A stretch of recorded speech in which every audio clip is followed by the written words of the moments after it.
A whisper in the dark, a name that invokes both terror and legend. For centuries, the story of the Hashashin has been told not in history books, but in the shadows of our imagination, painting a portrait of drug-fueled killers who dealt death from their mountain fortresses. But what if this story, the one we think we know, is the greatest myth of all? Welcome to Echoes of Time, your portal to the forgotten pages of history. Today, we journey back to the medieval world, to the precipitous peaks of Persia and the besieged castles of Syria. We are here to decode one of history's most compelling enigmas, to separate the warrior from the whisper, the man from the monster. This is the real history of the Order of Assassins, a story far more complex and fascinating than any video game could capture. The tale begins not with a creed, but with a schism. In the late 11th century, the Islamic world was a crucible of political and religious turmoil. Amidst this chaos, a new power emerged, the Nizari Ismailis, a sect of Shia Islam. Persecuted and outnumbered, they sought refuge and a base from which to defend their faith and their people. They found it in a place that would become legendary, the fortress of Alamut, the Eagle's Nest, a bastion carved into the remote and unforgiving Alborz Mountains of Persia. From this formidable stronghold, and others like it in Syria, they established a state that would defy empires for nearly 200 years. Led by the visionary Hassan-i, the Nizaris understood they could not match the vast armies of their enemies, the powerful Seljuk Turks, on an open battlefield. They were a small community surrounded by hostile forces. Survival demanded a different kind of warfare, a strategy that would become their hallmark and their curse. They employed a method of highly selective, targeted assassinations against key political, military, and religious figures. These were not random acts of violence. Each target was carefully chosen, a calculated move in a deadly game of chess. The death of a single vizier, caliph, or crusader lord could destabilize an entire regime, halt an impending military campaign, or silence a powerful voice of persecution. The psychological impact was immense. Fear became their greatest weapon. Their agents, known as the fidai, or those who sacrifice themselves, would often carry out their missions in the most public of places, in crowded mosques or within the fortified walls of a ruler's court. This theatricality was deliberate. It was a message, demonstrating that no one, no matter how powerful or well-guarded, was beyond their reach. Shockwaves rippled across the medieval world, from Baghdad to Jerusalem. The Nizaris became the boogeymen of the age, their name whispered in fear in the courts of sultans and kings. It was in this climate of terror and uncertainty that the myth of the Hashashin was born. The darkest parts of their legend were not written by the Nizaris themselves, but by their enemies. European Crusaders, encountering this mysterious force in the Holy Land, returned home with fantastical tales. They spoke of a shadowy figure, a grand master or an old man of the mountain who held absolute sway over his fanatical followers. These accounts painted a picture of young men plied with hashish, a potent drug, and then led into secret gardens of earthly delights. Here, they were given a taste of the paradise that awaited them if they died in his service. Drugged and indoctrinated, they became mindless instruments of their master's will, assassins with no fear of death.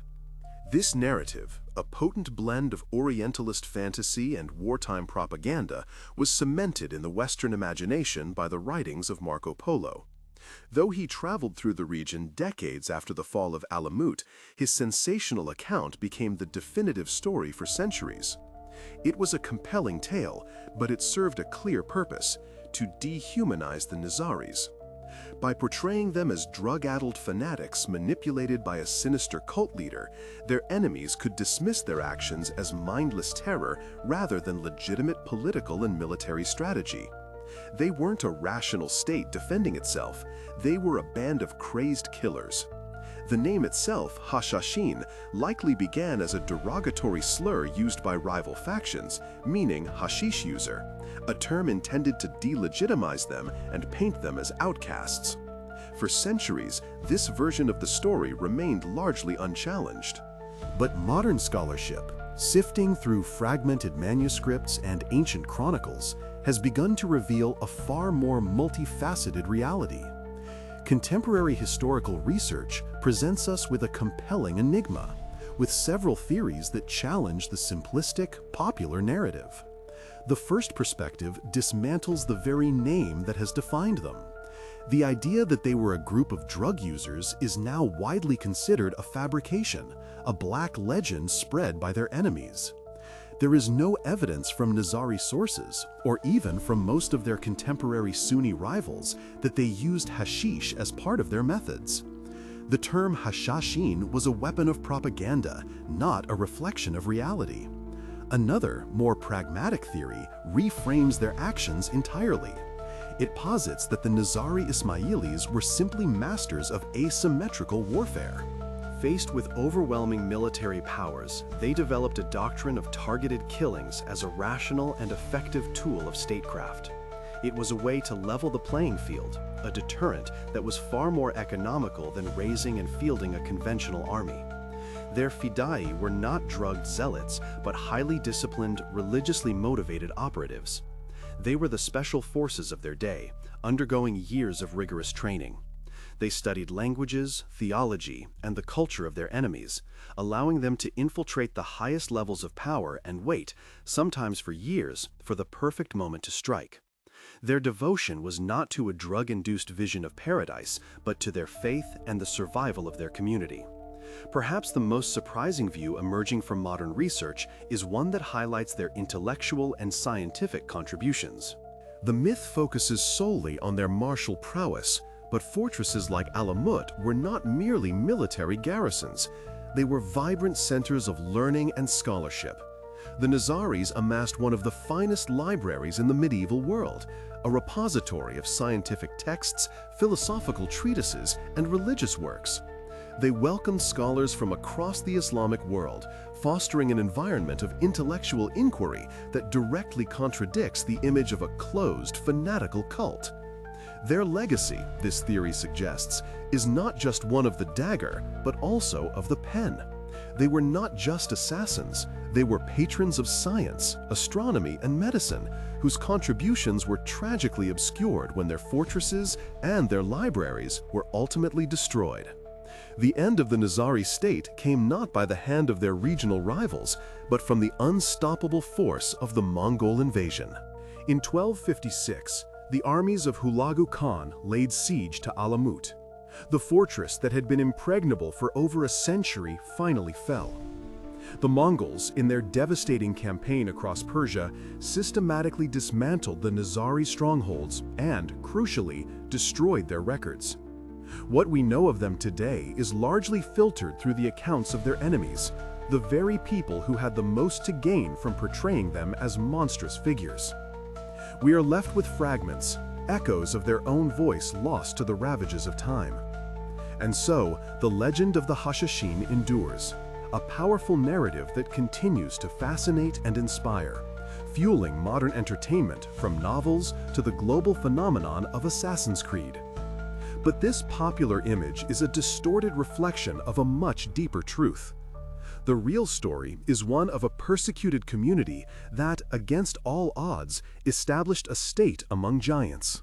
They were strategists, scholars, and survivors who used fear as a shield and the blade as a tool of state preservation.